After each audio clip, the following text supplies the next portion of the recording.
প্রিয় দর্শক, আসসালামু আলাইকুম। স্ত্রী বা স্বামী যে কেউ একজন অপরজনকে তালাক দিলে স্ত্রীর মোহরানার টাকা স্বামীকে পরিশোধ করতে হবে। এটা স্ত্রীর হক। বর্তমান সমাজে অনেকেই বলে থাকেন স্ত্রী স্বামীকে তালাক দিলে মোহরানার টাকা আর স্বামীকে পরিশোধ করতে হবে না। এটা সম্পূর্ণ ভুল ধারণা।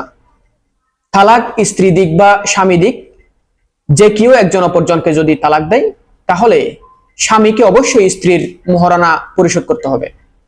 এটা স্বামীর জন্য বাধ্যতামূলক, এটা স্ত্রীর হক। স্ত্রী মোহরানা পাওয়ার জন্য কি কি পদক্ষেপ নিতে পারে? স্ত্রী মোহরানা পাওয়ার জন্য স্থানীয় মান্যগণ্য ব্যক্তির কাছে বিচার দিতে পারে। তাও যদি না হয় স্থানীয় চেয়ারম্যানের কাছে বিচার দিতে পারে।